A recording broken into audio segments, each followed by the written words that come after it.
Live from WRAL News Headquarters in Raleigh, your number one source for local news. WRAL News, coverage you can count on. A freeze is likely overnight tonight. A freeze warning in effect for part of the viewing area. I'll show you how low the temperature will go coming up.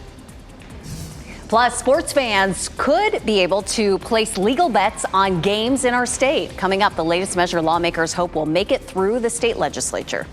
And calming fears after two major U.S. banks fail. Could it happen at your financial institution? We have an expert that's going to chime in. Most of our viewing area, including the entire triangle, is under a freeze warning tonight. Winter is not done with us yet. Good afternoon, everyone. I'm Renee Chu. I'm Chris Loving, good in for Jeff Hogan. Thank you so much for joining us. Meteorologist Amy Wilmoth has a town-by-town look at how cold it'll get in your area, and the furnaces definitely getting a workout this morning. For sure. It was chilly this morning. It will be even colder overnight tonight. A freeze warning in effect, as Renee mentioned, for most of the area, and it does include all of the triangle. Here's what you need to know. From about midnight to 9 o'clock in the morning, a freeze is likely. Temperatures will drop down into the upper 20s to low 30s. So you'll want to protect any tender plants before you go to bed overnight tonight. Here's a look at the hour-by-hour forecast. This is for Raleigh. I'd expect temperatures close to freezing for the morning hours between about 5 a.m. until around 8 a.m. That's when we're most likely to see those freezing temperatures. But for some of the outlying areas, we could start to get down to around freezing around midnight tonight. So here's a look at a town-by-town look at the low temperatures tonight, getting down to 27 in Roxborough, 29 in Durham, 29 in Siler City, 29 in Lewisburg tonight, 30 in Wilson, 30 in Goldsboro. So you can see the northern half of the viewing area, it's upper 20s to low 30s, everywhere below freezing. And that's where we have that freeze warning in effect. Also in Sanford, getting down to 28 tonight, maybe down to 26 in Robbins, 31 in Irwin, 31 in Smithfield, 32 for the low temperature in Fayetteville. So we're not under a freeze warning down here to the south, but temperatures are still going to be very close to that freezing mark. I'd still go ahead and protect those plants before you go to bed tonight. And then for tomorrow night, we have a freeze watch in effect for most of the viewing area, except for Southern Virginia. So we're going to have another round of cold temperatures Tuesday night and then again on Wednesday night. I'll show you how low those numbers will likely be coming up in just a little bit. Coat weather it is. Amy, thank you. Come this time next year, you may be able to bet on the NCAA championship in North Carolina. That's because a new bill was filed this morning resurrecting the issue. WRAL Capitol Bureau Chief Laura Leslie is live at the Legislative Building with how this would work. Laura. Renee, North Carolina lawmakers are trying once again to legalize mobile sports gambling in the state. You might remember an attempt last year failed by a single vote in the state House. The bill filed today has the backing of House leadership. It would allow betting on college, professional, electronic, and Olympic sports. The state would sell licenses to up to a dozen operators for more than maybe $1 million apiece. The state would get a cut of the revenue, 14%. The State Lottery Commission would be in charge of overseeing the business. More than 20 other states have legalized sports betting since the U.S. Supreme Court struck down a federal ban on it in 2018. Virginia legalized it just 2 years ago, and last year they took in about $50 million in taxes. Some states do not allow betting on in-state college teams, but North Carolina's bill would allow it. WRAL investigative sports reporter Brian Murphy says that was a key sticking point that led to last year's defeat. He thinks its odds are better this year. The composition of the House has changed dramatically. About 25% of the House has turned over. On average, the people are younger. They may have more familiarity with how this works and may have less objections to it. So I know that supporters of the bill are very optimistic. They have the votes in both the House and the Senate to get this done. The bill would also allow betting lounges at some venues like PNC Arena and Wake Med Soccer Park in Cary. The professional sports teams have been urging lawmakers to legalize sports gambling. They say people are betting anyway, and the state should regulate and tax it. But critics are concerned it will lead to an increase in problem gambling or gambling addiction. Renee? A lot to consider as the state thinks about opening the floodgates here. Laura Leslie live at the state legislature. Tomorrow, the Senate is expected to hold the first of two floor votes on the Medicaid expansion deal. Once it passes the Senate, it only needs a single House vote to be on its way to Governor Cooper's desk. That could happen by the end of this week. Even if it's signed into law, Medicaid expansion would have to wait on the state budget to be passed, which could be months away. The collapse of Silicon Valley Bank sent off panic across the nation, and many Americans are now wondering about their accounts. Joining us to talk about easing fears is Al Lord, founder and CEO of Lexard Capital Management. Al, thank you so much for joining us here today. So a lot of people want to know, and if you could break this down for people, how did something like this happen and what were the warning signs? Well, I guess we're still trying to figure out how this happened, but in effect, SVB, Silicon Valley Bank, was borrowing money, investing it into long-term bonds when money was effectively free, when the Fed had 0% interest rates. And so they went and took their deposit base and invested it into bonds. And so as soon as some of their depositors tried to take some money out, they had to sell their bond portfolio. And so they sold $21 billion of bonds at a big loss because those bonds have declined in value as the Fed raised rates here. And so that created a run on the bank, not like the It's a Wonderful Life scenario of a run on the bank. Well, these days you just pick up your phone or tap a few buttons on your computer and you're wiring money out of the account.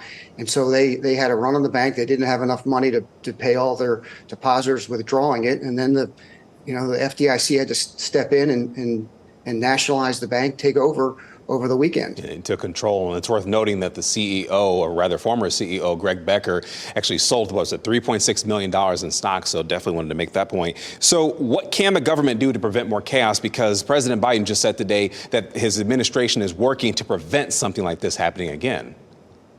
Well, they've in effect nationalized the banks here, the banking depository, the FDIC.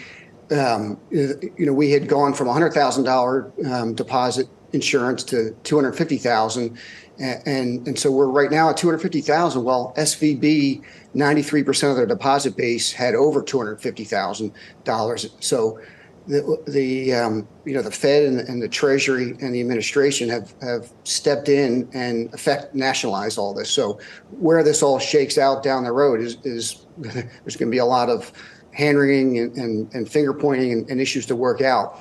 But the good news for all of us depositors is our money is going to be protected by the FDIC in unlimited amounts. So not just up to $250,000, but there's still a lot of fallout that will happen as a result of this.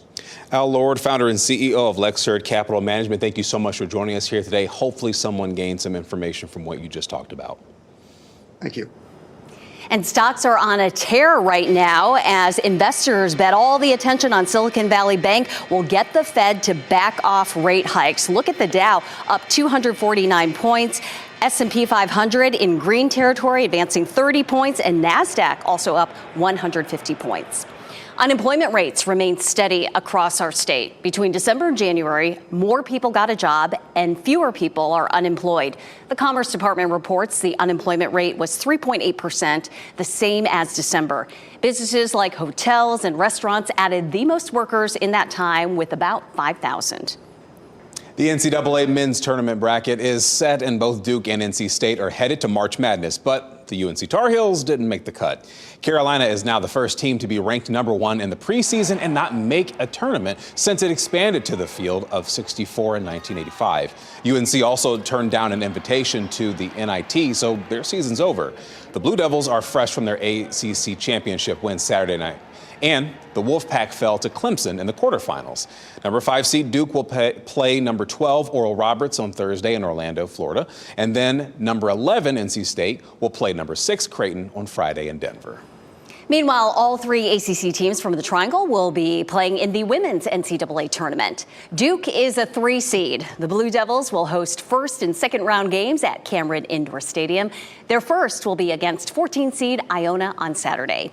UNC got a 6 seed. The Tar Heels will be traveling, playing Saturday in Columbus against the winner of a play-in game between Purdue and St. John's. And NC State is a 7 seed. The Wolfpack will play 10 seed Princeton in the first round on Friday in Salt Lake City. All right, so moments before our newscast, the Museum of Life and Science gave us a sneak peek at its newest and biggest exhibit in years. Play to Learn is a reimagined early childhood experience. It's almost 3 times the size of the previous exhibit. It offers babies, toddlers, and preschoolers a creative, engaging experience, and it encourages them to explore and experiment alongside caregivers and other children. This is where young children start to think about, how do you solve problems? How do you make things work? You know, if they're working here beside another child, how do we work together to solve something? Or how do I work in a space along somebody and get along? Teamwork, the theme there, it sounds like. The redesigned Play to Learn exhibit was 4 years in the making. It officially opens to the public on Tuesday, March 21st. Looks like so much fun. Get exploring. Still to come, in the case of 4 murdered University of Idaho students, we'll give you a better idea of what investigators are searching for as they build a case against Bryan Kohberger. Plus, from glamour to the big winners, we are getting you all caught up on the Oscars and the memorable moments. And a 12-year-old shot in Durham. WRAL will have a live report in about 20 minutes when you'll also hear from the owner of the store near where the girl was shot. Download the new WRAL streaming apps on Roku, Fire TV, Apple TV, and Android TV.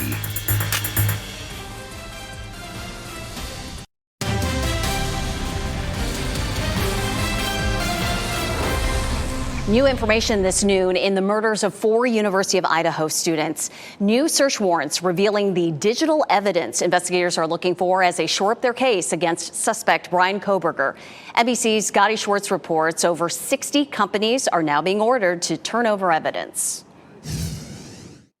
New search warrants revealing dozens of major companies are being forced to turn over information in connection with the murder case against Bryan Kohberger. All right. Among those served, tech names like Apple, Amazon, Google, and DoorDash, social media companies Meta, Snapchat, and Tinder, and retailers Walmart and K-Bar Knives, the brand of knife sheath found at the crime scene with a single source of male DNA linked to Kohberger. But not all the warrants are focused on the suspect. Some are requesting bank and social media information about the victims. They're trying to find out if there is a hidden link that could explain a motive. They will never be forgotten. The 4 college students were found stabbed to death in an off-campus home last November. Authorities still haven't publicly released a motive, but alleged cell phone data shows Kohberger stalked their house at least a dozen times before the killings and even went back to the crime scene hours after the murders. Experts say data from these warrants may help investigators piece together an even stronger digital footprint. They are going all in, if you will, gathering every single conceivable piece of evidence so that if any doubt is raised, they will be ready. Meanwhile, we're also learning new details about what officials say Kohberger was doing the moment he was arrested at his parents' house across the country in Pennsylvania. Brian, did you do it? The 28-year-old wearing gloves while separating his trash. Mr. Kohberger was found awake in the kitchen area, dressed in shorts and a shirt and wearing latex medical-type gloves, and apparently was taking his personal trash and putting it into separate Ziploc baggies. The Monroe County 1st District Attorney calling that behavior significant for the investigation. To me, that's incredibly damning. It shows a consciousness of guilt, that he was making sure that his DNA did not end up in the trash. Other newly unsealed search warrants show what police did seize in Pennsylvania, including a gun and knife, black face masks and gloves, a cell phone, multiple laptops, and a book with underlining on page 118. Investigators also say they found a shovel in Kohberger's Hyundai Elantra and seized parts from the car itself, from the headrests and the seatbelt to brake and gas pedals. That was Scotty Schwartz reporting. Kohberger is due back in court at the end of June for a preliminary hearing on the first-degree murder charges. Thousands of people in California without power are questioning the efforts of local authorities. Those people have been without power for more than a week. Neighbors in Nevada City near Lake Tahoe say county leaders told them to stock up on food and other supplies. However, they say snowplow crews did not clear the roads until days after the storm. They're also questioning the county's communication with power utility PG&E. No signs of life from the state or the county. And yeah, there were lines down, but surely there must be some communication with PG&E that those lines aren't live. People there are now bracing for rain and thunderstorms in the forecast through tomorrow night. Everything, Everywhere, All at Once topped the 95th Academy Awards with 7 Oscars, all in major categories, including Best Picture. Supporting actor went to Ke Huy Quan. Supporting actress to Jamie Lee Curtis, her first Oscar, who thanked everyone who'd ever worked on or seen one of her films. And Michelle Yeoh became the first woman of Asian descent to win Best Actress. Daniel Kwan and Daniel Scheinert accepted an Oscar trifecta for Best Original Screenplay, Director, and Best Picture. There is greatness in every single person. It doesn't matter who they are. You have a genius that is waiting to erupt. You just need to find the right people to unlock that. Thank you so much to everyone who has unlocked my genius. The last film to win as many as 7 Oscars was Gravity in 2014. Ruth E. Carter, the costume designer for Black Panther: Wakanda Forever, the first Black woman to win more than 1 Oscar. So a history-making award ceremony right there. Yeah, it was a big night last night, and it kind of feels like here locally that we're getting hit with everything, everywhere, all at once. You had some misting throughout, right? You have some sunny skies, some cloudy, and it's cold out. Right.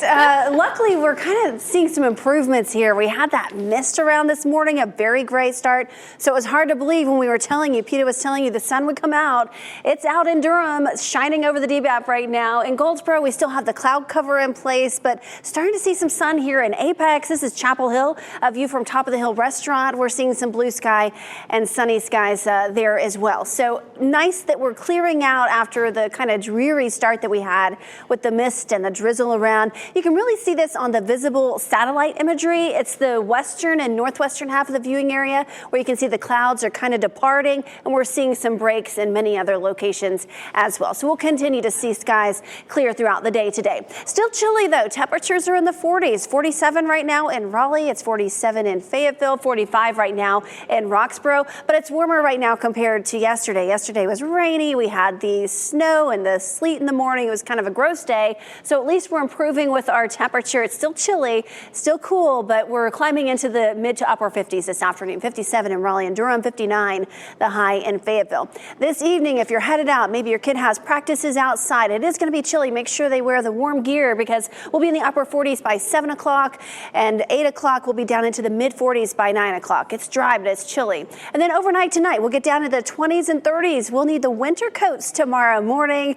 It will be dry, but it will definitely be cold as you step outside. And we do have that freeze warning. I showed you this at the top of the hour. Most of us under the freeze warning. If you have tender plants or tender vegetation anywhere in the viewing area, I suggest protecting them before you go to bed tonight.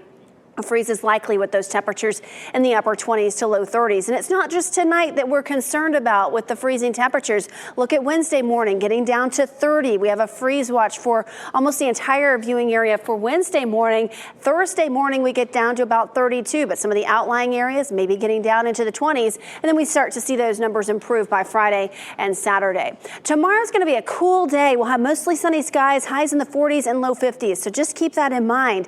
It is going to be a windy day as well. High fire danger for tomorrow. So outdoor burning tomorrow, just don't do it. It's going to be windy. It's going to be dry. We'll have gusts up to about 30 miles per hour. And when you factor in the winds with the temperature outside, it's going to feel cold all day tomorrow. It'll feel like upper 20s at 8 o'clock in the morning. By 10 o'clock, feeling like 30, still feeling like upper 30s at noon. And then despite the high temperature up to around 50, it will feel like 40s in the afternoon. So a cold day tomorrow, a windy day tomorrow, but it is dry.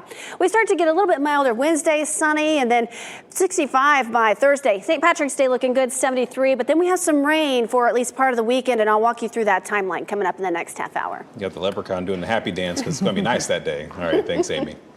Earlier in the newscast, we talked about the Silicon Valley bank collapse. It's the second largest bank failure in our history. Tonight at 5:30, how a crisis that started thousands of miles away could affect finances here in the Triangle. Plus, WRAL investigates, looks into an increase in tractor trailer crashes. What could explain that deadly trend? That's tonight at 6 o'clock.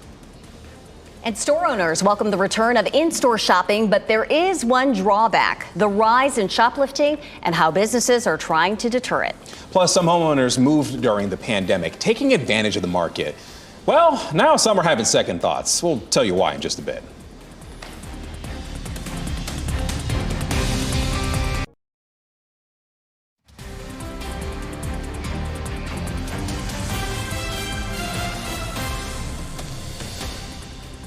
One major bank steps in to save the branch of another with a $1 bid. And if you use Purina dog food, we have an expanded recall alert for you. Those are among today's business headlines with Maribel Aber. $1. That's how much HSBC Bank will pay to acquire the British arm of failing U.S. tech lender Silicon Valley Bank, which collapsed Friday. The Bank of England confirms in a statement that all depositors' money with SVB UK is now safe and secure. Here in the U.S., PNC Financial Group announced Monday it will not move ahead with the bid to buy SVB. The Pittsburgh-based bank sent an initial notice of interest but reversed course after some initial meetings, according to a source close to the deal. The U.S. government is stepping in to make sure customers of Silicon Valley Bank and Signature Bank get all of their money. So Signature Bank, a popular funding source for cryptocurrency companies, crumbled Sunday, 2 days after SVB. The Treasury Department says it will unwind both banks in a way that fully protects all customers, while the Federal Reserve announces it will safeguard other institutions amid any market instability. Regulators confirmed in a statement that there would be no bailouts and no taxpayer money would be used.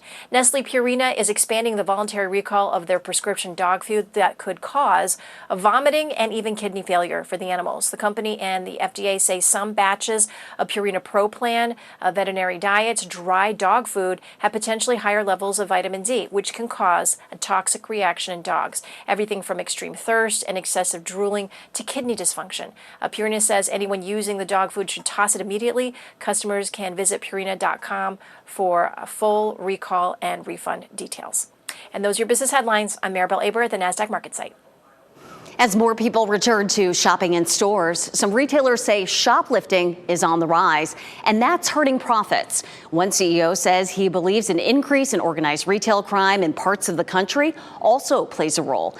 Retailers are now stepping up their security by locking up items, adding more cameras, and using facial recognition software. Some customers see the increased measures as an inconvenience. A new survey shows many Americans who moved last year are regretting it.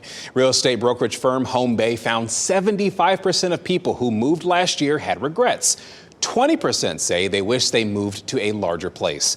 That same number say that, well, they miss their old home. And a little less than half say they cried during their move.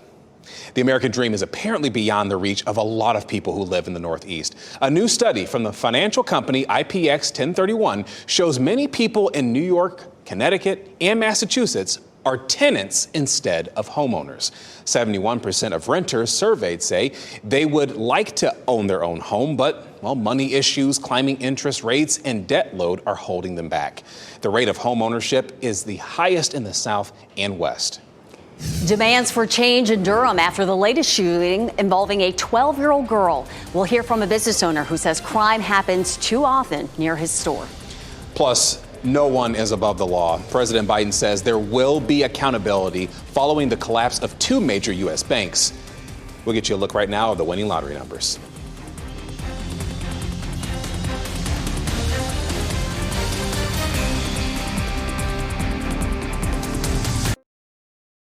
Shot in 4K ultra high definition. Your number one source for local news. WRAL News. Coverage you can count on. New at 12:30, the owner of the Durham convenience store outside which a 12-year-old girl was shot yesterday says something has to change. He says shootings are happening too often around his business, and now a child is a victim. She is at least the 8th child under the age of 18 to be shot this year in the Bull City. WRAL's Durham reporter Sarah Kruger is live from police headquarters with new information on this investigation. Sarah. Renee, a quick update. I just heard from Durham police that the girl's injuries have been downgraded to non-life threatening. So that is a bright spot in this awful situation. I talked a couple hours ago with the owner of the SS Tobacco and Vape convenience store. Witnesses told us the girl was leaving that store with a group when she was shot around 2:30 yesterday afternoon. Police say her parents took her to the hospital. The store owner told me crime in the area is hurting his business, and it hurts emotionally too, especially he is a father of young kids. He says drive-by shootings in the area are sadly pretty common. One time I had my daughter with me, and that was someone driving, same thing, shooting. They have my car and my friend's car. So after that night, I said, no, I don't bring no kids in the store. The situations, you cannot control it. I mean, people driving, shooting. We just ask God to help us. And police were back in the neighborhood today canvassing the area. The store does have surveillance cameras. The owner told me he has not yet had a chance to review the footage and see what it might show. Now, I did ask Durham police if this was a targeted shooting, a random shooting, if this girl was caught up in the middle of crossfire. At this point, they are not answering that question, only saying the whole matter is under investigation. Renee. And Sarah, we are relieved to hear that the girl is expected to survive her injuries. Thank you for that update. Funeral services are scheduled to take place in less than 2 hours for a Durham woman whose family says she was a victim of domestic violence. Nicole Bullock will be laid to rest this afternoon. The mother of 5 died last Sunday at the Sonesta Select Hotel in South Durham. 33-year-old Rodney Crawford is charged with murder in her death. Court records show Bullock had an active domestic violence protective order against him and that he was on probation for assaulting Bullock in 2021. A man was seriously hurt after a car hit him in Raleigh. This happened around 2 o'clock this morning on Coleman Street. The man who was hit was taken to the hospital, but police have not said if the driver will face charges. And WRAL is working to learn more about a crash this morning on Navajo Drive at Raleigh. That's just off Wake Forest Road, north of the Beltline, if you're familiar. The WRAL breaking news tracker was there at about 2:30 this morning. A van crashed into a line of parked cars in the street. You can see some of the damage right here on your screen. The crash also caused damage to other vehicles involved in this. At least 7 people are missing after 2 boats capsized off the coast of San Diego. 8 people are confirmed dead in what police say was a migrant smuggling operation. The boats capsized off Black's Beach near San Diego during heavy fog Saturday night. A woman who was in one of the boats says 8 people made it to shore, but 15 people on the other boat were unaccounted for. People who live nearby say it's not uncommon to see boats like these washed up on shore. Look, I get the big picture. I get the laws. I get the need for borders. I get all that. But good God, on a humanitarian basis, that's a tough trip. Tough on people just trying to do better. Authorities say survivors may have escaped on land. The Coast Guard has called off the search for more victims. New video shows first responders using a helicopter to rescue a man trapped, surrounded by floodwaters in California. Authorities said the man was driving his car when he got swept away in the middle of a flooded river. That man was able to escape the car and get to an island in the middle of the river. First responders say the man was shaken but not hurt. And business is back to normal at a Vermont airport today after flights were grounded, and that happened because of a threat. A United Airlines flight from Newark was held on the tarmac at Burlington International Airport for several hours yesterday. Authorities say about 20 minutes before the plane was due to land, a passenger found a note in the bathroom saying there was a bomb on board. Now, a bomb squad didn't actually find anything unusual or suspicious, and no one was hurt. And I'm Brian Schrader in the WRAL Live Center. We are monitoring a live press conference from the Pentagon right now in Washington, where they're talking about their budget request for 2024, an $842 billion request that includes $300 million for security in Ukraine. That has always been in the budget, but there is no additional funding for Ukraine in this budget. Senior defense officials say the war there is just too unpredictable at this point to know what kind of assistance Ukraine might need then. Instead, this budget request for 2024 prioritizes China as the main U.S. threat in 24. Brian, thanks. After a weekend of financial uncertainty, President Biden is projecting confidence in the U.S. banking system. Even after 2 massive banks worth hundreds of billions of dollars collapsed. We're talking the second and third largest failures in U.S. history. Lauren Blanchard explains how the government is stepping in to calm fears. The nation is looking to President Biden to calm financial fears after the failure of Silicon Valley Bank and Signature Bank. Americans can have confidence that the banking system is safe. Your deposits will be there when you need them. He's promising to increase oversight and regulation. We must get the full accounting of what happened and why those responsible can be held accountable. In my administration, no one is above the law. Over the weekend, federal regulators stepped in to ensure all deposits at the two banks as fears of missing payroll grew. A sigh of relief since many depositors are not insured for more than $250,000. The Treasury Department, Federal Reserve, and FDIC say customers will have access to their money starting Monday. At the opening bell, stocks were down. Investors are still jittery. Silicon Valley Bank, which caters to startups, failed Friday and had more than $200 billion in assets. Signature Bank was shut down on Sunday and holds more than $110 billion in assets. I think the first question here is how much additional, panic is there? Have they calmed the panic? Regulators are trying to find buyers for the banks, but some lawmakers say the failures are the result of bad policy. When interest rates go up, the Fed had to raise interest rates to combat the Democrat inflation. That was Lauren Blanchard reporting. The president says this is not a bailout like in 2008, since no taxpayer money will be used. Instead, the FDIC will use deposit insurance funds until they can find buyers for the banks. Still to come, helping 2 wounded Ukrainian soldiers heal from war injuries. The nonprofit helping the 2 heroes with a life-changing procedure here in the U.S. And spring is just a week away, so we've got some ideas to shake off the winter rust and make the most of a new season. And hey, take WRAL News with you wherever you go by downloading the WRAL News app. Get breaking news alerts, live newscasts, and on-demand video right at your fingertips.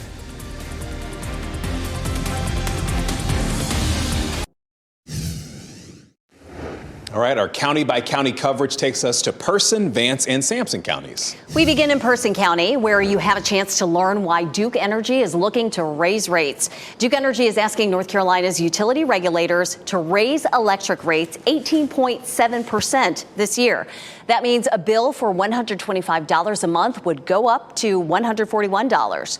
If the request is approved, the increase would begin in October. The first of 4 public hearings on the rate hike is happening at the Person County Courthouse tonight at 7.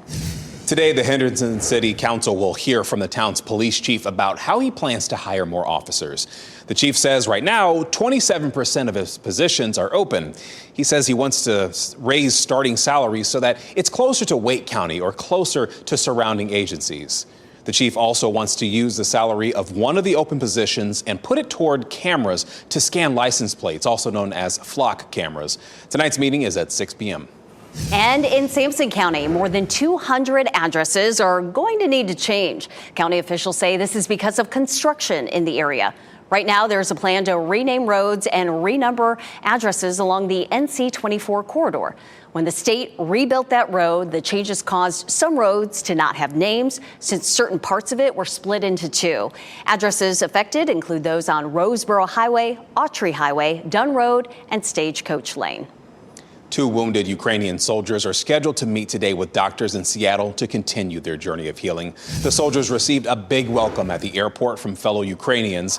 An officer in Ukraine's Air Force lost his leg. An armed forces captain lost his arm during combat. They're in Seattle to receive prosthetics thanks to WRAL Foundation. Heroes who paid the high price with their blood, with their wounds for freedom, for independence of their country and future of their nation. The soldiers will stay in Seattle for a month as they recover. WRAL Foundation is holding a benefit concert on March 30th in Renton, Washington, to help its efforts in Ukraine. Sudden, unexpected infant deaths for black babies is on the rise. The SUID rate for black infants in 2020 was nearly 3 times higher than the rate for white babies. Roughly 1 out of every 6 infant deaths were considered sudden and unexpected. Among the causes of death, accidental suffocation or strangulation while in a crib. It's a perfect day to catch up on sleep after losing an extra hour in the day. Today is National Napping Day. It was created in 1999 by a professor at Boston University to bring attention to the importance of getting enough sleep. To celebrate, grab your favorite blanket, relax, and catch some Z's. Don't have to ask me twice, Chris. I was about to say, you ain't got to tell me. The future of plastic, well, it's changing. We'll show you how one of the world's worst nuclear accidents is inspiring plastic made from rice.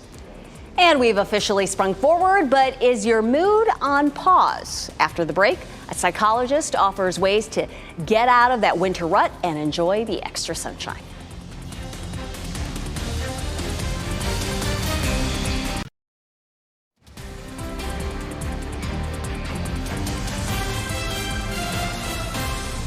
Getting you a live look right now of our tower cam and Western Boulevard on it looks pretty outside. It doesn't quite feel that way, though. You're watching WRAL News, available on YouTube TV and the WRAL app on your TV or your streaming device.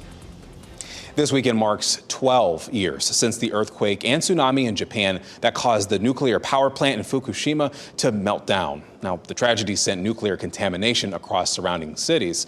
And Jackie Ibanez shows us how one company is promoting greener manufacturing by turning the rice into a special plastic pellet. The earthquake that struck Japan March 11, 2011 was the most powerful in the country's history. The disaster triggered a tsunami, which caused 3 nuclear reactors at the Fukushima Daiichi power plant to melt down, sending radioactive waste into the surrounding area. I think it will get better. Junichi Abe is a farmer whose rice fields were contaminated by the toxic materials. For more than a decade, the fields were empty until now. While Abe's rice won't be suitable for people to eat because of health concerns, engineers at a company called Biomass Resin are able to transform it into low-carbon plastic pellets. This is a petroleum-based resin that was found in plastic materials, and this is rice. So the petroleum-based resin is mixed with rice to make pellets called rice resin. The rice plastic is already being used to make toys and other products for large corporations across Japan.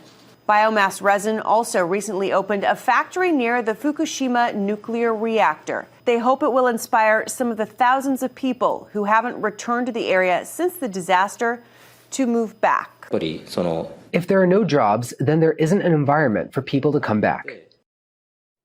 That was Jackie Ibanez reporting, and scientists test the rice before turning it into plastic to ensure it doesn't pose any radioactive threats. Daylight saving time is here, and that can be a tough adjustment for some. A psychologist is sharing some easy things to help transition out of the winter rut. She recommends starting a new exercise routine, which can boost your mood. You can also add some healthier foods to your diet, or start making plans for things you want to do as the weather warms, like creating a garden or doing some redecorating. It's also a good time to reconnect with friends. Now, if you find yourself having trouble transitioning into a new season, you should speak with a mental health professional. Now, you mentioned gardening out there, and today, if you are doing if you have any plants outside or anything, you want to cover them just because of how cold it's been. I know that meteorologist Peter Sherwood mentioned that earlier, but we have meteorologist Amy Wilmoth here right now tracking how the rest of your day is going to go. Right. We always suggest that if you're new to North Carolina and you don't know about the frost and freeze in the springtime, hold off on those gardens until mid-April. We could have freezing temperatures through at least the middle part of April, so you just have to hold off a little bit.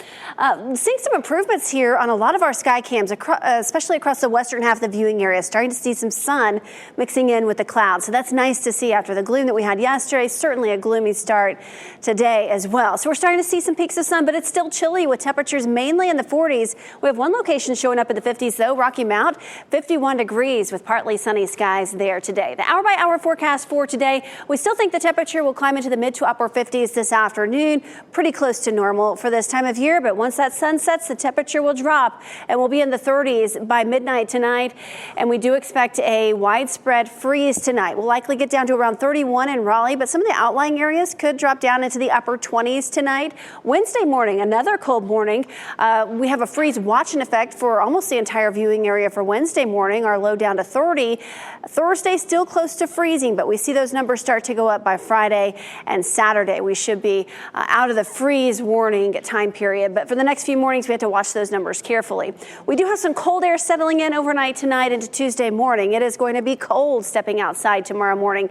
Same thing Wednesday morning. We'll have cold air with us. Thursday morning, it's still cold with temperatures close to freezing, but we'll start to see temperatures moderate a little bit as we approach the end of the week. But we'll be tracking this cold front. This cold front will bring us some rain to kick off the weekend. It's not going to rain all weekend. In fact, Sunday right now is looking dry. But let's take a look at this system. We're dry for the next several days as high pressure kind of settles in for a while. But by Friday morning, there's a cold front to the west of us. The scattered showers will still be well to the west of us Friday. So throughout the day Friday, I wouldn't expect any rain. It's not until very late Friday night, probably not until after midnight. This cold front starts to move in, and we'll expect scattered showers as we're sleeping Friday night into Saturday morning. Scattered showers will be possible. So for the first part of Saturday, it looks like we'll have some scattered showers. Now the timing could change. There's still a lot of time to watch this, but this is the system that we're watching for the weekend. Hopefully most of the weekend will be dry, but the first part of Saturday for now, it looks like we'll have some rain. If that system slows down, it might impact more of your Saturday. So keep checking back in for sure.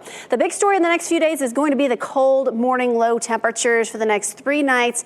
We'll be close to that freezing mark. We do start to warm up by Thursday, 65 for the high. St. Patrick's Day Friday, looking good, 73. We should be dry until late Friday night into Saturday. We expect some scattered showers. It does turn cooler by Sunday, mostly sunny with temperatures back into the mid-50s. But it is going to be cold tonight. Get those coats ready. Looking good for 73. I say looking great. Thanks, AB. All right, sold. Siegfried and Roy's Las Vegas mansion is officially off the market. We'll give you a quick tour of the Jungle Palace and tell you how much it's sold for.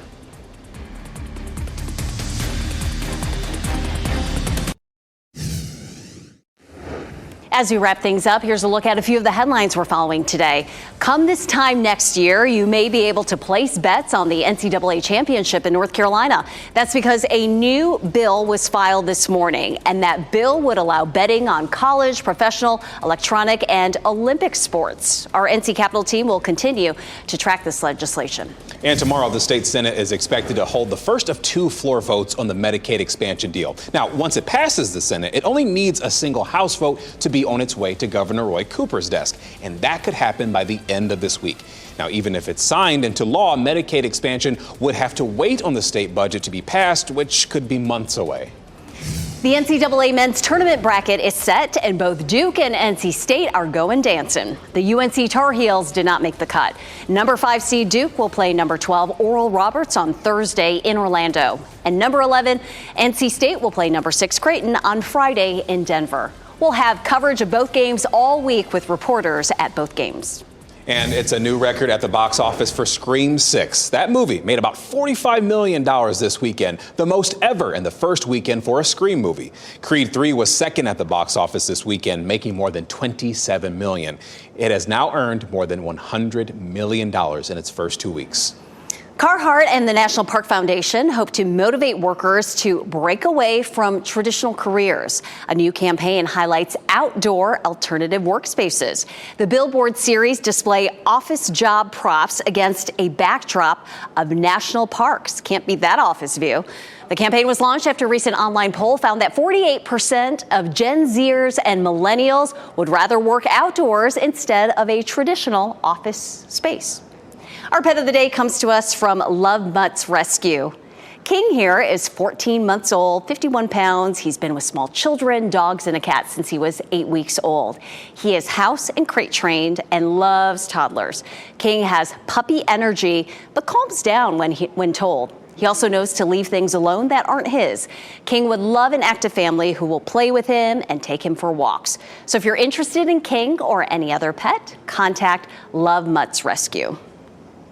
Coming up at 4 o'clock on WRAL News, the failure of Silicon Valley Bank has many wondering what this could mean for them here in the Triangle. We'll break that down and talk about what officials are doing to restore confidence in the banking system. Well, the afternoon looks absolutely lovely. We're actually going to get near 60 degrees, so not as cold as yesterday. But tonight is when you'll have to watch for those freezing temperatures once again. And don't be like me and accidentally turn off the furnace. Make sure you do that before you go to sleep. Probably wasn't smart on my end. The heat's going to be running tonight. NBC News Daily is next on WRAL, your next local news update in 30 minutes. You can get breaking news updates anytime with our WRAL News app. We hope you have a great day. We'll see you at 4.